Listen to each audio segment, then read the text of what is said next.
Thursday, October 18th, the first ever International Small Business Summit of the Guyana Expo kicked off earlier this morning. But first, let's tell you that President David Granger addressed the 11th Parliament, which convened today, where a $2.4 billion supplementary for the second half of severance payments to sugar workers was tabled. Here's our first report. Sugar workers have not been abandoned to an uncertain future. This was the declaration of the head of state as he addressed the Parliament today. Your government inherited a sugar industry which was in dangerous decline, unsustainable and prohibitive production costs, declining production and unsound investments had placed the industry in a perilous state. Your government recognizes the importance of the sugar industry. We are restructuring the industry. The measures which have been taken, including estate consolidation and workforce downsizing, were necessary to save the industry. We want to see a sustainable and viable sugar industry, one that will contribute to national development and to the workers' well-being. The head of state reiterated that workers are at the heart of the government's decision on the industry. He outlined plans to boost production in the remaining sugar estate. These include training of sugar workers, Divestment of some of the sugar estates, which is expected to occur as early as the first half of 2019, will see some of the displaced workers being afforded the opportunity to regain employment.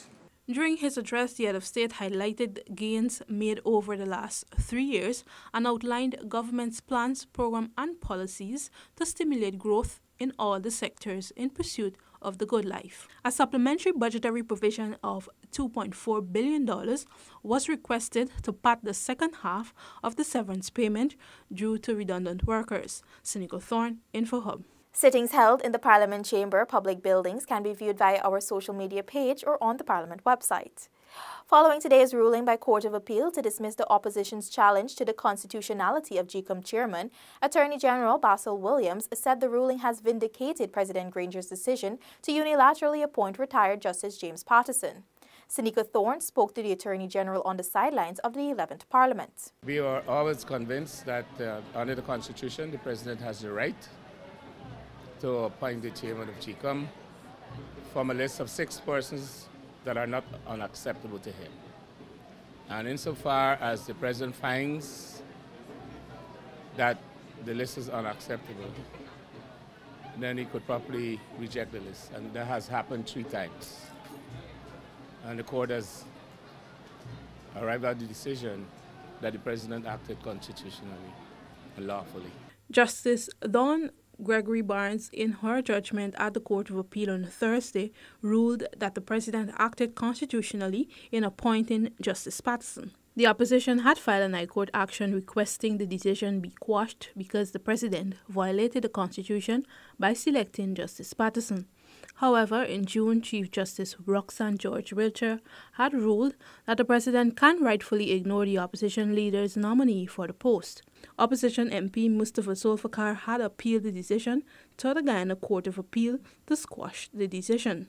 However, Justice of Appeal Rishi Prasad said that there was nothing that suggested that the President acted unconstitutionally, illegally, or unreasonably in appointing Justice James Patterson. Seneca Thorne, InfoHub. The Caribbean Public Health Agency, CARPHA, today announced that the World Health Organization has removed its Zika virus country classification scheme. CARPHA highlighted that this development is due to the Zika virus transmission being undetectable for more than 12 months, leading it to be classified as Category 3. More on this story can be viewed on our website and social media page. As the President continues his series of community meetings, he reminded Linden residents on Wednesday that local government elections is the vehicle through which community matters are addressed and resolved. Details in this Paul McAdam report. The head of state described the local government election as a constitutional right which ensures citizens receive improved services and the country develops. This democratic dividend, he stated, has already started bearing fruit. This is an opportunity for you. And look how happy you are, look how enthusiastic you are, look how encouraged you are by the prospect of going into office to represent constituencies to bring about change in this beautiful town. That is democracy. And you'll see the difference. This is the party that has created 4 towns in the last 3 years. No, government doesn't only exist at the level of the ministers. That's central government. Government also exists at the level of the Morians. That's regional government. And it also exists at the level of the Arundels. That's municipal government. And the 3 levels. President Granger noted that LGE enables persons to demonstrate their ability to represent their community and ensure that the needs of their constituencies are met. Things will get better. You know, everybody speaks about oil. Don't believe that oil is going to go around sharing money and sharing jobs. Things will get better because a lot of the profits are going to be put in the Natural Resources Fund, or what some people call the Sovereign Wealth Fund. And it will provide better infrastructure. It will provide better education, better public health. We must be patient, but it's all coming. But this is your resource. These are resources that will help to develop Guyana for you and your children. And local government elections position you to make the best use of those resources. The president reminded that unlike regional and general elections, voting must be done in the communities in which voters are registered. Local government elections, or LGE, will be held on November 12, 2018. This is the second such election conducted since the coalition government took office in 2015. Paul McAdam for InfoHub.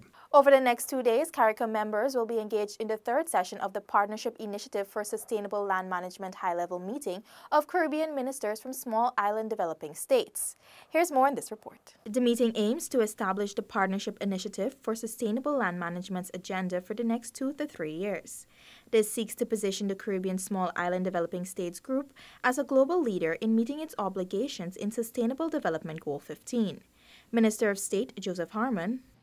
The 3rd session of this PISLM high-level meeting will allow us to exchange ideas and learn about the best practices from each other as we all strive to achieve land degradation neutrality. Chief Executive Officer and Commissioner of the Guyana Lands and Surveys Commission, Trevor Ben, stated that Guyana is being proactive.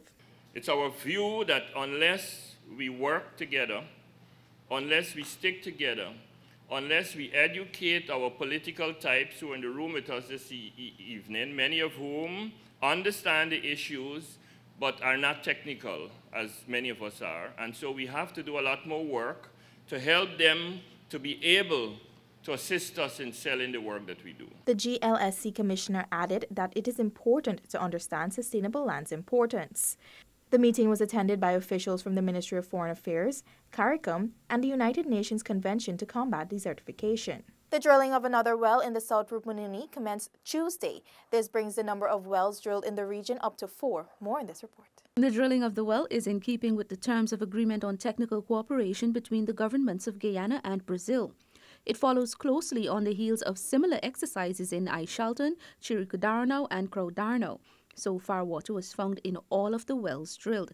Residents have expressed their gratitude for the initiative as it will significantly improve their lives. I really appreciate what they're doing, especially at this time of the year that the drought is now stepping in. I'm very much impressed about it. I'm happy because for years we were suffering, especially over the airstrip on the southern part of the village, that those people in that area suffer from water year after year. But it comes to reality now that at least we are going to have, and I think everybody over that side is happy because we are going to have water. We have to struggle to get water. So now, since we have this new well that has been done, given to us as as a villager, that we should benefit from it. The wells, which were drilled to an average depth of 80 meters, will provide a continuous water supply throughout the dry season. This initiative, executed by the Brazilian Army's 6th Battalion Engineering Corps, BEC, will see 8 artesian wells being drilled in 8 communities. For InfoHub, Tiffany Rogers. The inaugural Green Guyana Expo is almost here at the National Stadium Tarmac, October 18 to 20. Come and experience green living, green technologies, green agriculture, and so much more. Gates will be open 2 p.m. daily, and admission and secured parking is absolutely free. Enjoy live entertainment throughout the event with food and drinks and exciting games for the kids. Come out, learn green, go green. Let's experience our future together.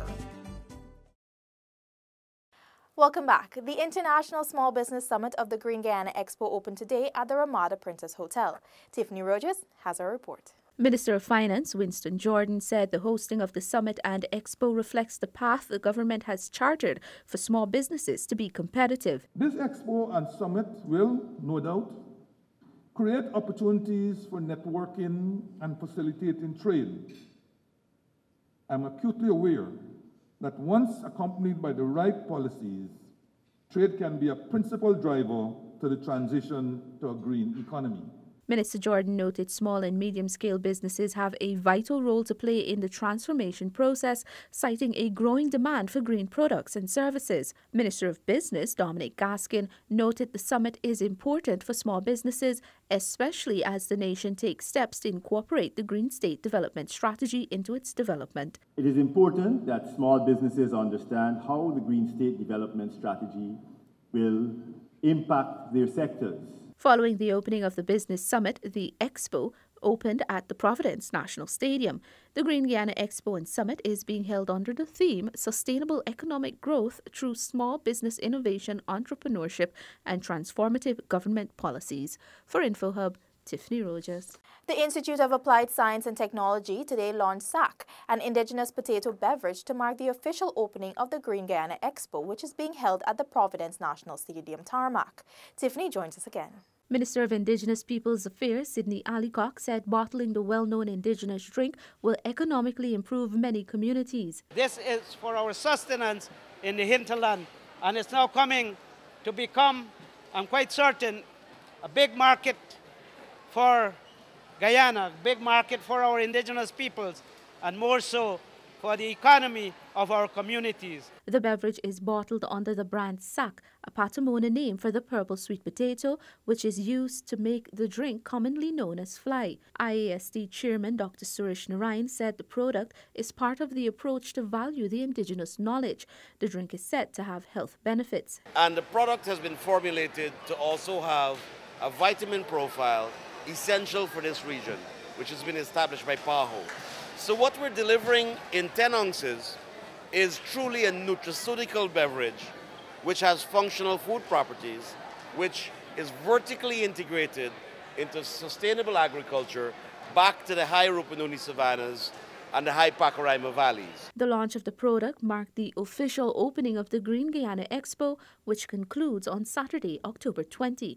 The expo is being held at the Providence National Stadium Tarmac. Admission is free. For InfoHub, Tiffany Rogers. Residents of Linden and other communities in Region 10 can now access the services of the Ministry of Social Protection without the hassle of traveling to the capital city.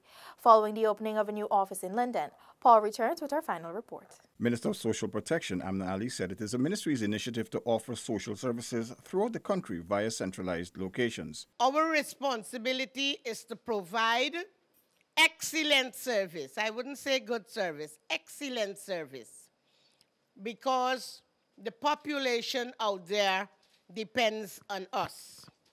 And we have got to ensure that every department, whether you belong to probation, whether you belong to childcare, whether you belong to central recruitment, labor, whatever, it is a good thing that all of us can be housed in one building, so that we can know what each other is doing, so that we can work together, so that we can rub shoulders, so that we can make the ministry very effective.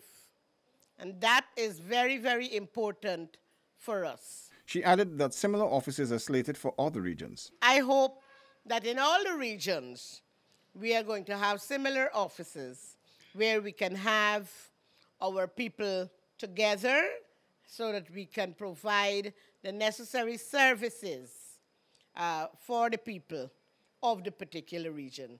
The new Linden offices houses the Child Care and Protection Agency's Departments of Probation and Social Services, Co-ops, Labor, the Board of Industrial Training and Occupational Safety, and Health. The Social Protection Ministry was budgeted $16.9 billion to continue its mandate of providing quality service to the nation's vulnerable groups. These include women, children, the elderly, homeless, and youths. Paul McAdam for InfoHub. Before we leave, let's remind you that the International Small Business Summit in Green Guyana Expo is underway. The summit continues tomorrow at Ramada Princess Hotel Providence. The expo runs until Saturday at the National Stadium from 16 hours. Admission to both events is free of cost. It is recommended that you have regular self-exams and screenings for various types of cancer. That's all for this evening. Connect with us on WhatsApp, social media, and our website at dpi.gov.gy. We leave you now with your bridge and weather reports. Goodbye.